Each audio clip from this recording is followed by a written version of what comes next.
Good morning, everybody. And for those of you who I haven't yet met, my name is Linda Mastandria, and I am the director for CMAP's Regional ADA and Local Safety Planning. And today I'm going to take a few minutes to share with you some updates and information on what CMAP is doing to make it better for people with disabilities across the region. Next slide, please.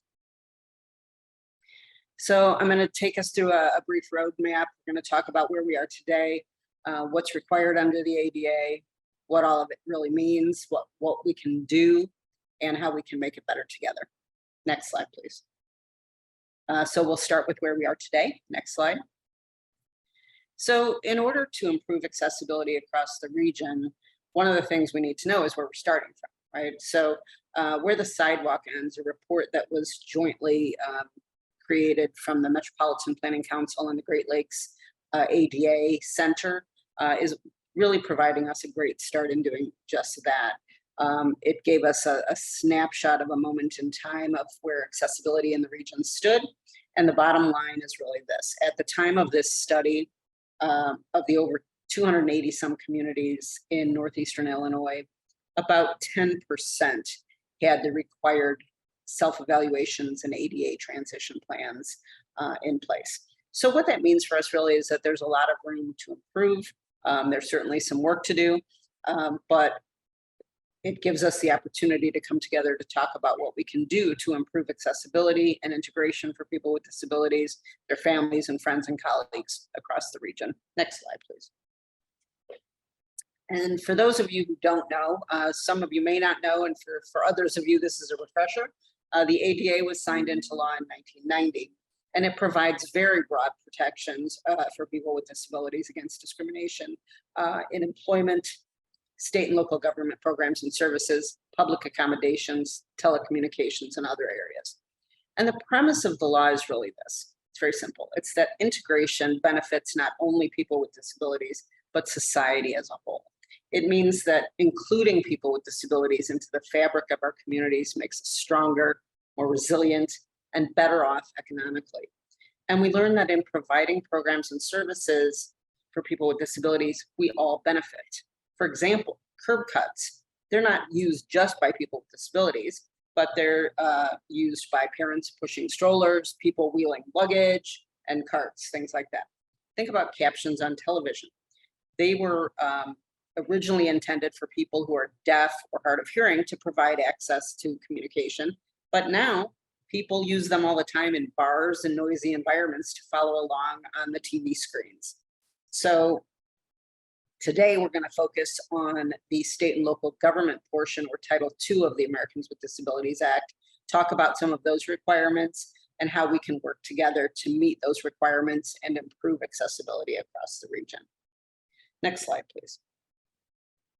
So when we talk about public entities are really all the programs and services of state and local government entities, right? Things like our city halls, our courthouses, police, fire, EMS, park district programs, where you go to pay fines, register a business, get a tag for your dog, transit stops and stations, parking lots, street parking, sidewalks, curb cuts, all of these things.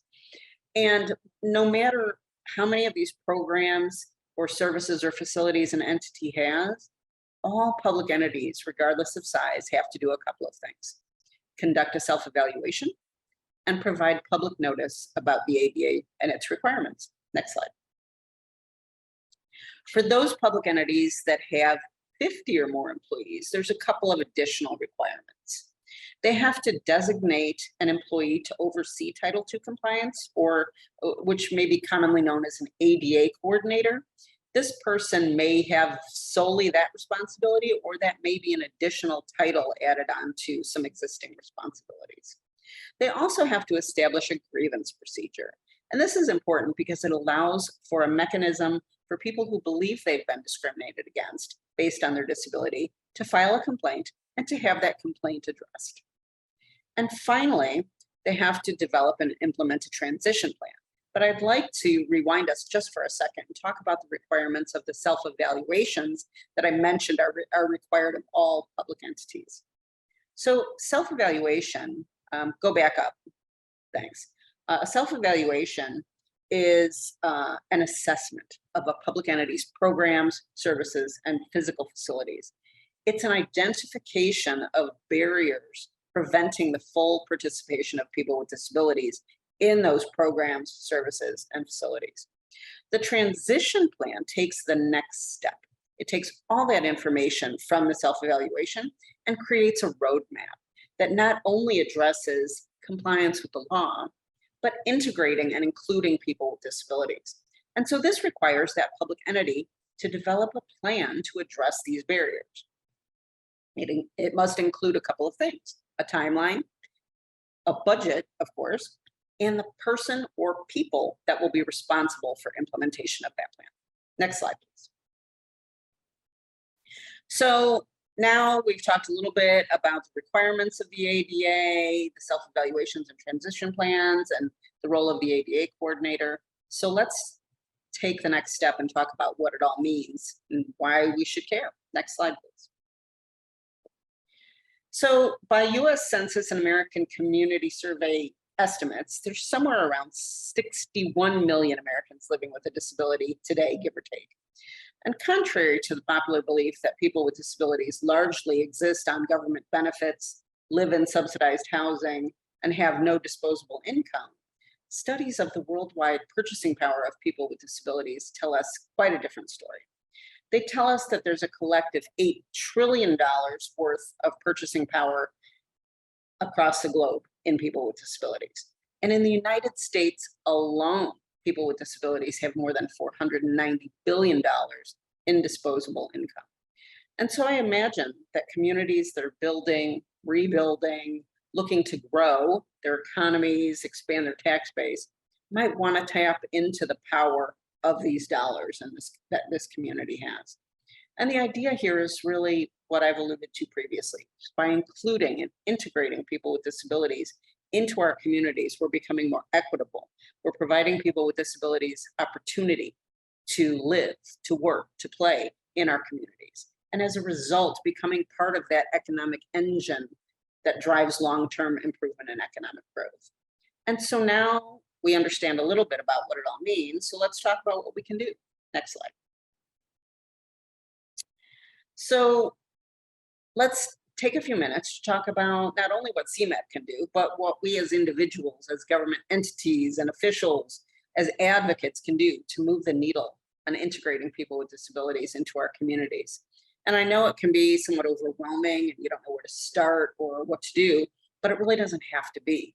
So let's just take a couple of minutes and we'll talk about some of the ways CMAP is working and going to work with all of you, our communities across the region, to improve accessibility, to integrate people with disabilities, and to improve our economies too. Next slide, please.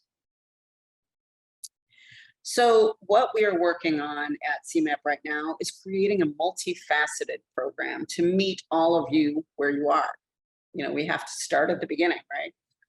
We are all in our own unique journey when it comes to making our communities accessible. It's not one size fits all. We're all different.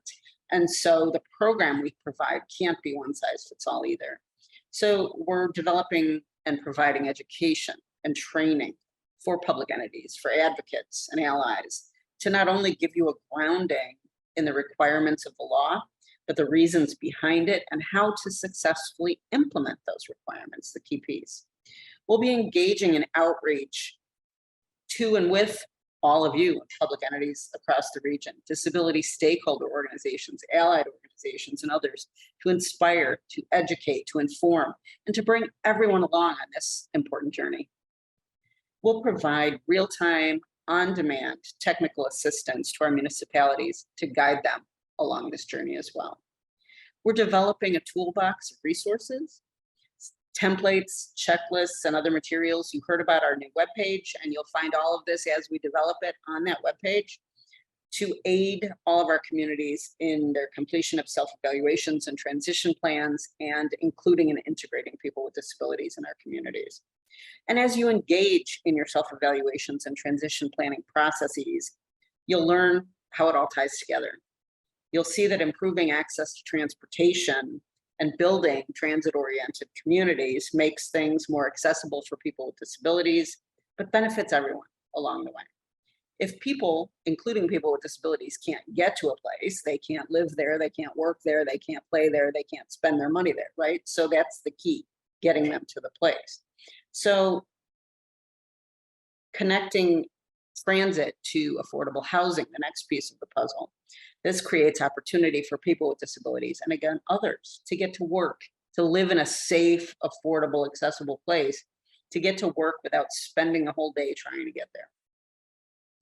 And when companies invest in accessibility, people take notice. Market studies show that people are more likely to buy from companies that are inclusive and integrated, that feature people with disabilities in their advertising and marketing materials, and that have products and services aimed at people with disabilities. And this is true whether those customers have a family member with a disability or not. So it's a win-win for all of us. So taking the time to invest in self-evaluations and creating these transition plans will have far-reaching benefits for your community and for you for years to come. Next slide, please. So let's talk about what we can all do together. Next slide. So as the MPO for the region, as we've mentioned, CMAP needs to make sure that our municipalities receiving transportation funds are complying with their ADA obligations. And while we're taking the lead on developing the training and the outreach and tools and resources and the technical assistance to make it easier for all of you, we recognize that none of us can do this alone, and that it is a monumental effort, and that it takes more than just one organization or one person to make this happen, especially in a region of our size.